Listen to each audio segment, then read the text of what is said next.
Hello and welcome to On Air. I'm Klara Syrewicz. In this latest episode, we sift through the many winners of the war in Ukraine, and later we look at the country's prospects for peace negotiations in these geopolitically fraught times.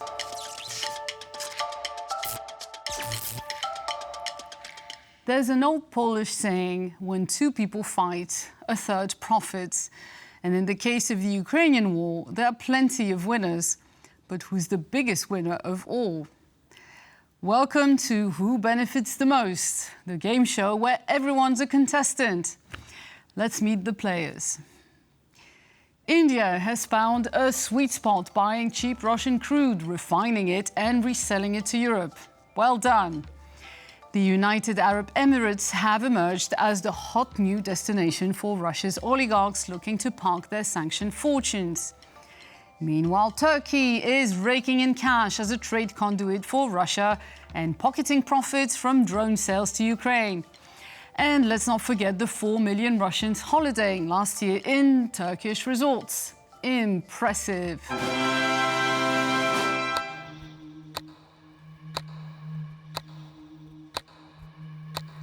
Congratulations to all of them for their morally dubious business acumen.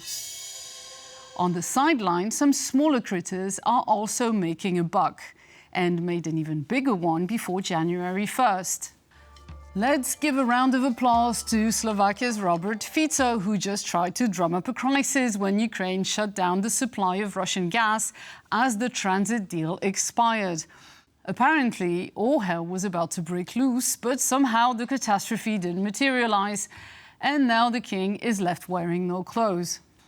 Slovakia and nearby countries like Austria and the Czech Republic have numerous alternative sources and a high storage capacity relative to demand, so even without other suppliers, there was no impending doom. So what exactly was Fico crying over? Well, not the loss of cheaper gas from sanctioned Russia because prices in Europe are falling, but because he earned income from transit fees shipping Russian gas to Slovakia's neighbors. Ukraine alleges Slovakia has been earning as much as €500 million a year on this scheme. Now the country's state-owned energy firm is set to lose the bounty.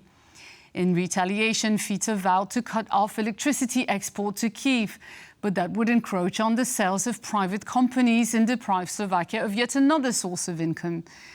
Yes, by the way, the destruction of Ukraine's electric grid has been a great source of profits. Finally, he also threatened to cut state support for Ukrainian refugees. What a great way to get ahead in our contest.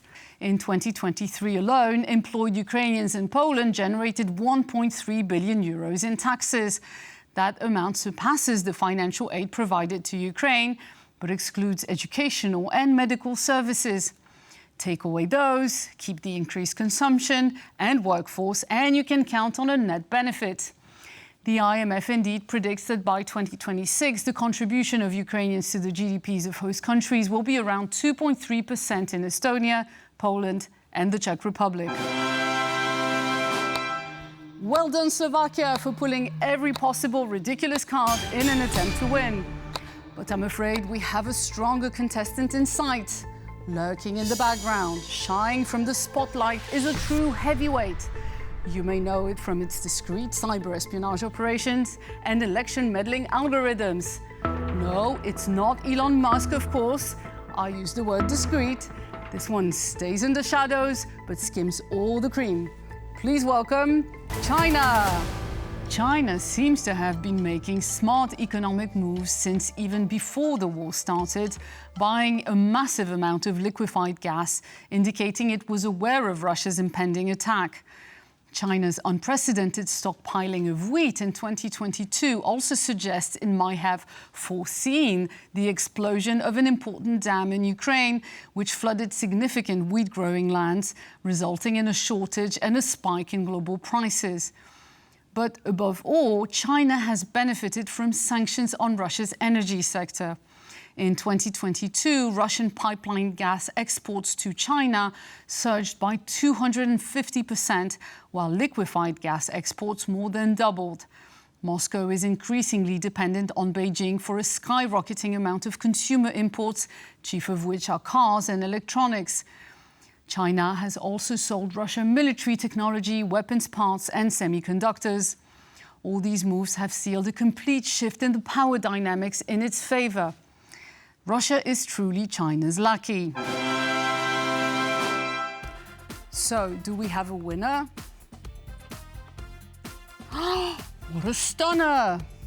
As RuPaul would say, sashay away, because the fairest of them all has overshadowed everyone else. You thought nice guys finish last, but being nice actually means America first. Please give a round of applause to the US of A and its booming energy and military sectors.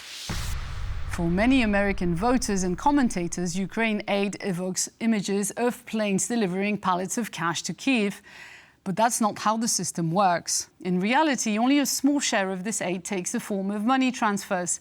According to the Washington Post, up to 90% of funds destined for Ukraine go right back into the US economy through federal government mechanisms, supporting US industries and creating thousands of jobs. It's a bit like a New Deal, but for the military-industrial complex. Things that fall under this umbrella include America's military presence in Europe and intelligence operations, meaning previously existing expenses, or a program that helps American allies like Ukraine buy, not receive, weapons from US manufacturers. That funding is not even transferred to the recipient, but executed directly by government agencies. The war also expanded the reach of US defense conglomerates as European countries frantically stockpiled military equipment. Think Poland becoming one of the top 5 importers of US weapons, or Germany suddenly entering that list when it had no such concerns back in 2021. Then there's the likely future surge in orders, as everyone remains forever hooked on US firms for training, parts and upgrades. So, unsurprisingly, the US defense industry has been recording outstanding year results since 2022. Contractors invest tens of billions in new manufacturing facilities, and while the US sells its older weapons, it simultaneously replenishes its arsenal with more advanced equipment. Better still, that equipment gets immediately tested in battlefield conditions, so no need to run expensive R&D simulations. Bingo! And of course, there's the oil and gas bonanza. As the share of Russia's pipeline gas in EU imports dropped from over 40% in 2021 to less than 8% by 2023, the US became one of Europe's top suppliers. But the price Europeans paid was almost 4 times as high as the same fuel costs in America, and this has significantly hindered EU economies. On top of that, much capital moved away from Europe's volatile, war-shaken markets to more secure US shores, adding liquidity and boosting the stock exchange, as well as the value of the dollar, which made foreign payments for gas or weapons even more punitive for Europeans. In private, top European officials were furious with the Biden administration making a fortune off their back. As one of them lamented to Politico, if you look at it soberly, the country profiting most from this war is the US. And the winner is... So yes, ladies and gentlemen, here's the big winner of this cruelest of game shows. Give it up for America, made great again by Vladimir Putin.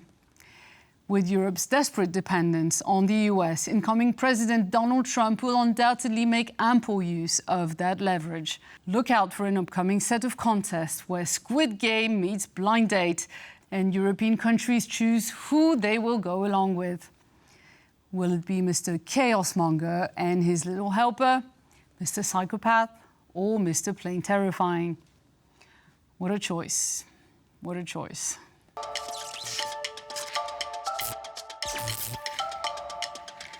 The idea of a peace accord between Ukraine and Russia has the bitter flavor of a two-state solution in the Israeli-Palestinian conflict, a hopeful yet unimaginably difficult thing to envisage.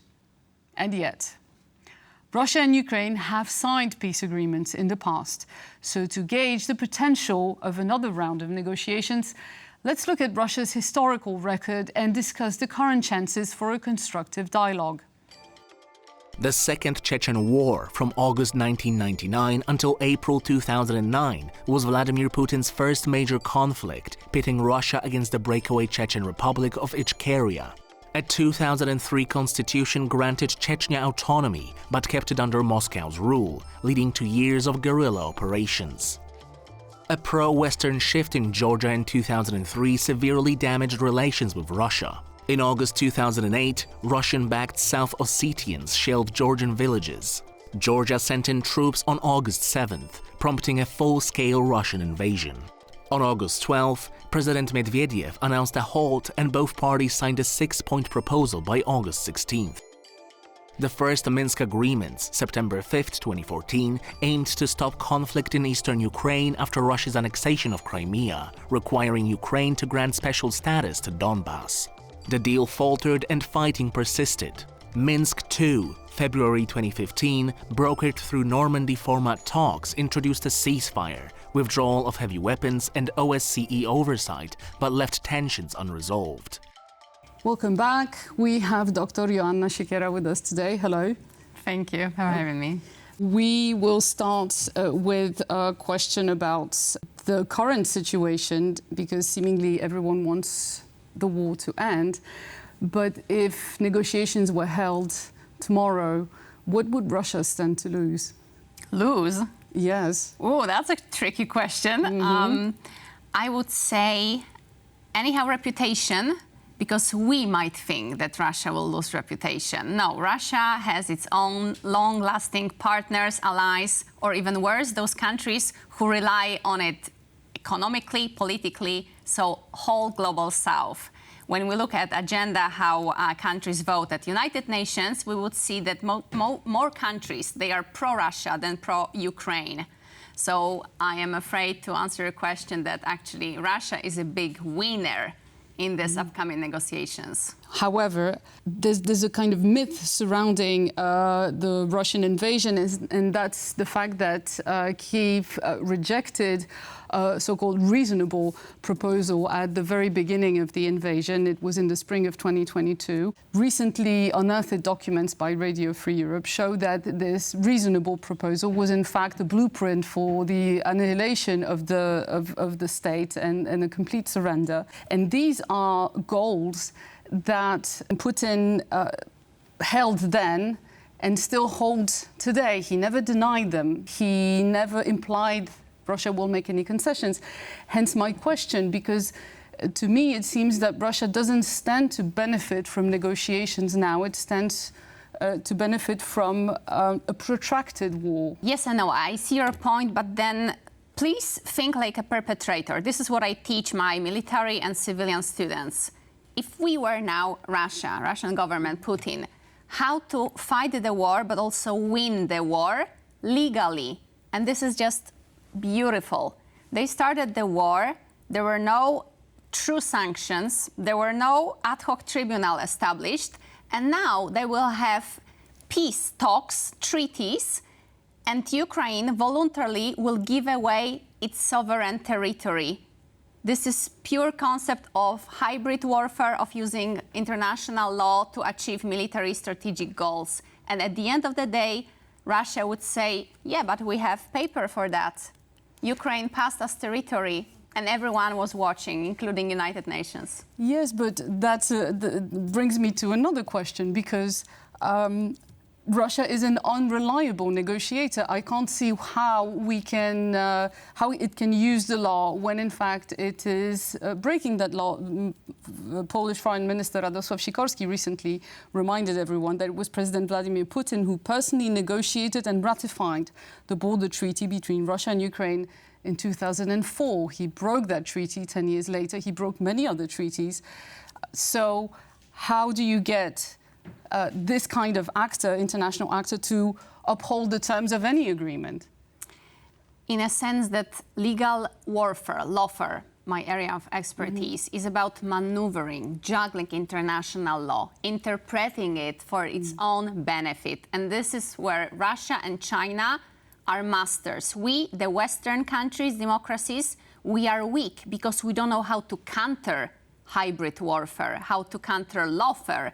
And here, Russia would have legal right to have those Ukrainian territories based on negotiations, because Ukraine will come with what as a negotiating party?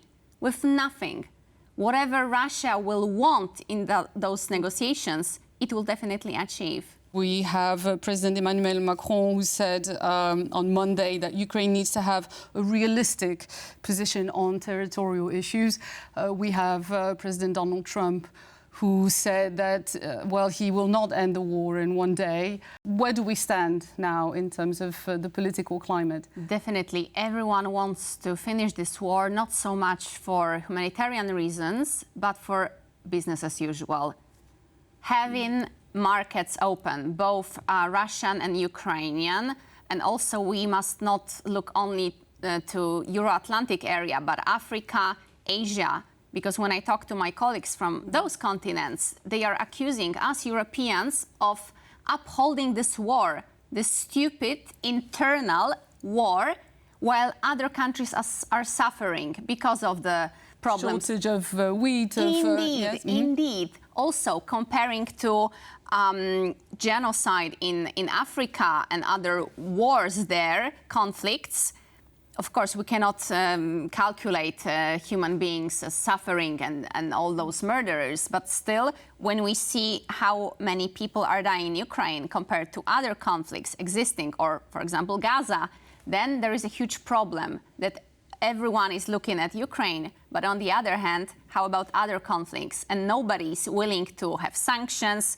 ad hoc tribunals, or negotiations. With Gaza, you can see there are some consequences internationally, but it looks like what you are talking about is very much the approach that the upcoming US administration would have, if I'm For afraid sure. to say. Yes, yes, they will. Donald Trump recently said he presented his own imperialistic ambitions by suggesting that he will invade Canada, Panama, and Denmark.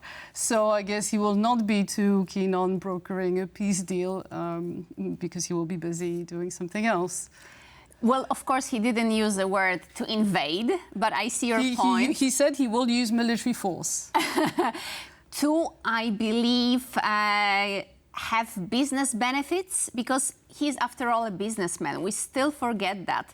He was a president, now he's a president-elect, but he knows how to do negotiation. He knows how to build this thrill we have now. We even now talk about it. He didn't do anything. No legal actions, no clear political statements, just jokes or something like this. And everyone is considering what will be next. Such a great negotiator he is. Yeah, it's a technique of negotiation that Right. implies being completely unpredictable, and I guess it works. It so does. in that sense, yes, absolutely. In Europe, upcoming governments like in Austria, Herbert Kickl is about to become chancellor probably. You have Slovakia, you have Hungary, you have many European countries that are definitely against any sanctions imposed on Russia. They want to have business as usual. So do you think that within Europe as well there will be a mounting kind of movement to just revert to a more casual approach to And Russia? again, it's very funny because you recall those countries, but actually from my experience when I travel, I talk to officials or military officers from Western countries, Western European countries. They also want to finish this war for purely economic reasons, like France, Netherlands, Germany. Well, But I mean, all nobody these- says so. Nobody say. Everyone is focusing on Hungary or Slovakia. Yeah, no, of course. I mean, these countries You know? have huge budget deficits and Exactly. they cannot afford. Exactly, and they can afford not accusing Russia because still they will keep their businesses as usual. You mentioned Emmanuel Macron, what he said at the very first day of war in Ukraine. He got entrepreneurs from France and told them, don't cut the ties because we will need Russia, because they know how Russian market is enormous. Yet nobody would claim that France is pro-Russian. Because again, benefits, political ties. Thank you very much for this conversation. Thank you for being My here. pleasure. And thank you for watching. We return next week when we discuss the geopolitics of the drug trade. See you then.